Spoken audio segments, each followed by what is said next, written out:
Hello and welcome guys. দেখুন আজকে একটা মাছের রেসিপি দেখাচ্ছি। যেহেতু ছুটির দিনে তো একটু মাছের রেসিপি সময় পাওয়া গেল, তাদেরকে মাছগুলো করে। এটা হচ্ছে সিলভার কাপ মাছ। তাই মাছটাকে দেখুন একটা কড়াই দিয়েছি, খানিকটা ভেজে নিচ্ছি, আর বাকি এখনও ভাজবো। এই যে মশলাটা দেখছেন, এটা দিয়েই করবো সব কিছু। তো ওই তেলেতেই দেবো, সামান্য তেল ছিল সেটাতেই আমি করছি। নিয়ে একটু পেঁয়াজ আর কাঁচা লঙ্কা দিয়ে কুচিয়ে নিয়েছি, এবার সেটাকে ভেজে নিলাম। ভেজে নিয়ে এই যে পেস্টটা রেখেছিলাম সেটাকে দিয়ে দেবো। তো এই পেস্টটার মধ্যে আছে সর্ষে, পোস্ত, একটু আদা, একটু কাঁচা লঙ্কা, এটা দিয়েই তৈরি করা। দিয়ে এবার এটাকে আমি ফুটতে দেবো।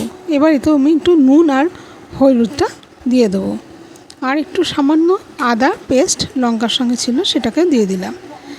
তো এবার আমি হলুদটাও দিয়ে দিলাম।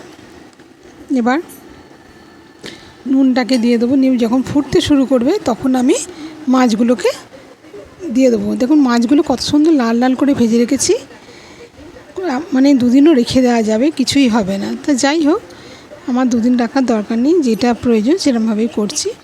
এবার আমি মাছগুলোকে এই কারির মধ্যে ছেড়ে দেবো, দিয়ে খানিকক্ষণ ফোটাবো। ফুটিয়ে দিলে তারপর এবার একটু নাড়াচাড়া করে নেব, আর এবার হয়ে গেলেই নামিয়ে পরিবেশন করব গরম গরম। কেমন লাগলো রেসিপিটা? যদি ভালো লাগে তো চ্যানেলটাকে সাবস্ক্রাইব করবেন। আর যদি ভালো লেগে থাকে আমার রেসিপিটা অবশ্যই সাবস্ক্রাইব তো করবেনই, লাইক কমেন্ট করতেও ভুলবেন না। যদি ভালো লেগে থাকে লাইক শেয়ারও করতে পারেন। আশা করি আপনাদের ভালো লাগবে। এটা একদম ঘরোয়া উপকরণ তৈরি হয়েছে।